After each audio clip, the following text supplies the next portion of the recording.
네, 마지막으로 첩약급여에 대해서 간단히 알아보겠습니다. 어, 이거 같은 경우는 많은 분들이 일단은 당연히 말도 안 되는 거다라고 생각하고 오히려 의외로 자세히 안 알아보셨을 수가 있는데 한 번쯤은 들여다볼 만합니다. 일단은 우리가 알아야 될 것은 이번이 시범사업이라는 걸 잘 이해하는 게 굉장히 중요하고요. 2020년 7월 24일 보건복지부 건강보험정책심의위원회라는 곳에서 이거를 추진하기로 의결을 했습니다. 시작은 올해 10월부터입니다. 내용을 좀 먼저 보고 그거 각각에 대해서 좀 보겠습니다. 대상은 건강보험에 가입된 외래 환자, 그리고 몇 가지, 단 3가지 질병에 대해서 시범사업을 해주기로 했습니다. 안면신경마비, 뇌혈관 질환 후유증, 그 다음 마지막으로 월경통. 그러면 어떤 한의원에서 이게 가능한가? 이제 막 복잡합니다. 규격품을 써야 되고 바코드를 부착하고 탕전실을 인증을 유도하고 조제 내역을 공개하고 그러니까 어디서 많이 봤던 거 같지 않습니까? 이건 이제 병원 인증평가 이런 거 하는 거를 일단은 따와서 이런 걸 할 수 있는 한의원에서 이 3개에 대해 급여를 주겠다라고 말을 한 겁니다. 돈을 얼마나 주는지가 당연히 궁금한 부분인데 첩약 한제를 11분이라고 치고 그거에 대해서 진찰료 38,000원, 처방료 4만 원, 약제비는 실거래가를 적용한다고 했을 때 보건복지부에서는 10만 원, 15만 원이라고 추계를 했고 환자는 그중에 50%를 지불해서 5만 원, 7만 원을 지불하게 된다. 나머지를 국가에서 해주겠다. 이렇게 이번에 시범수가를 결정을 한 겁니다. 준비가 상당히 오래전부터 됐습니다. 2017년 문재인 대통령 공약 때부터 이게 들어가 있었고 2019년에 협의체가 구성이 됐고 계획에도 들어갔고 올해 7월에 이제 의결이 된 겁니다. 그럼 전체 돈은 얼마나 쓸 것 예상을 하는가?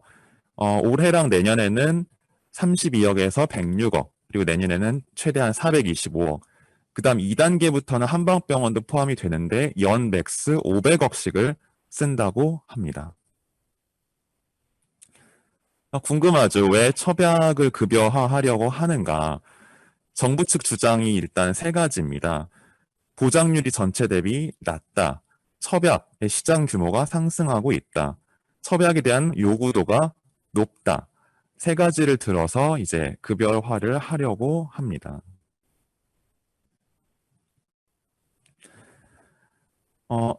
일단은 여기까지가 우리가 생각해 볼 점입니다. 다시 한번 앞으로 돌아가서 보면은 이 3가지 질병에 대해서 여러 가지를 만족하는 한의원에 대해서 11분에 환자는 5만 원 내고 정부는 5만 원, 7만 원을 보조를 해주겠다. 그래서 2023년까지 시범사업을 해보겠다라는 것이 이번 첩약급여화의 시범사업의 내용이고요.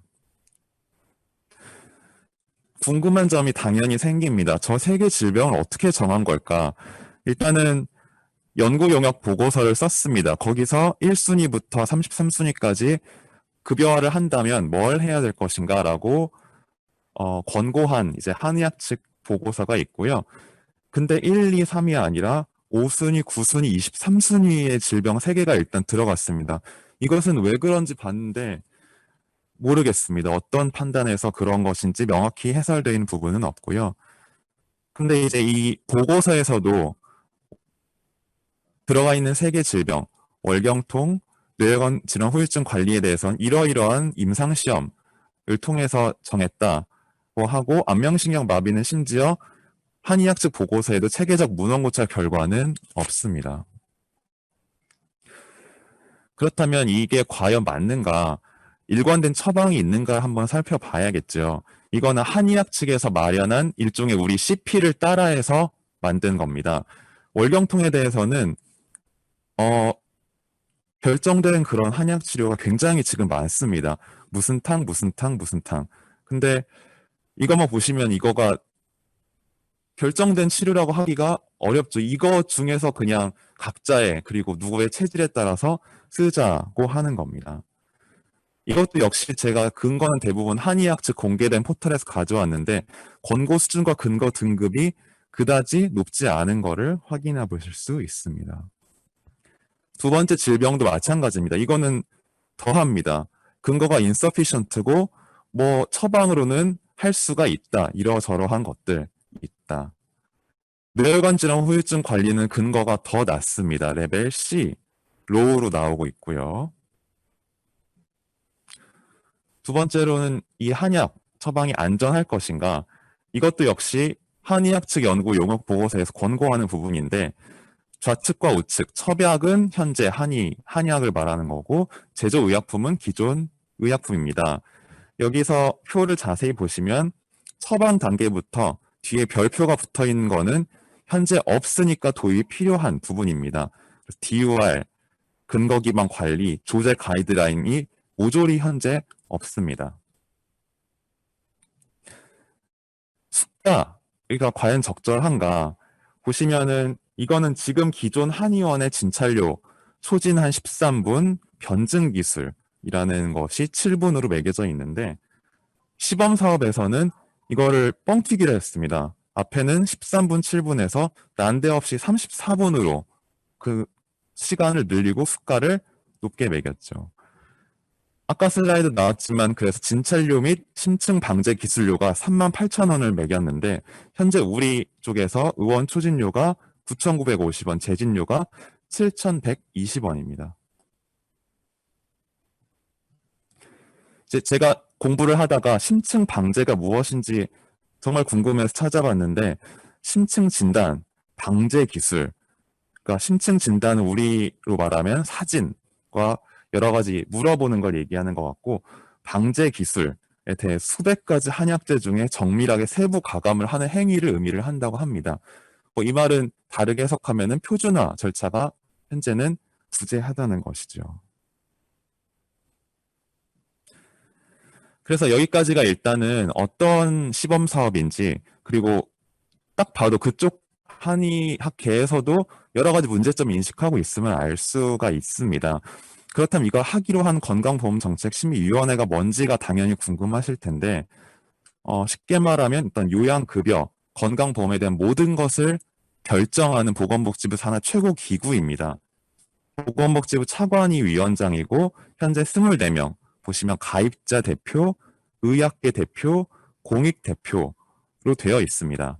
여기에서 2020년 7월에 이것을 이제 시범 사업을 하자, 최대 연 500억을 투입해서라고 결정을 한 겁니다.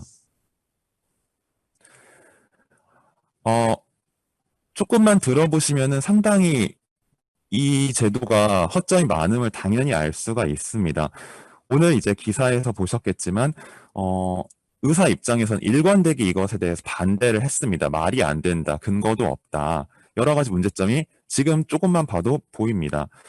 근데 정부에서는 이 건정심의 결정사항이 정부의 결정사항이고, 건강보험법에는 여기에서 의결된 내용을, 건강보험 관련 내용을 여기서 의결한다고 되어 있기 때문에 이것 자체를 철회하는 것은 불법의 여지가 있다라고 정부 쪽에서는 얘기를 하는 부분인데 그렇다면 우리는 어떻게 해야 될 것이냐.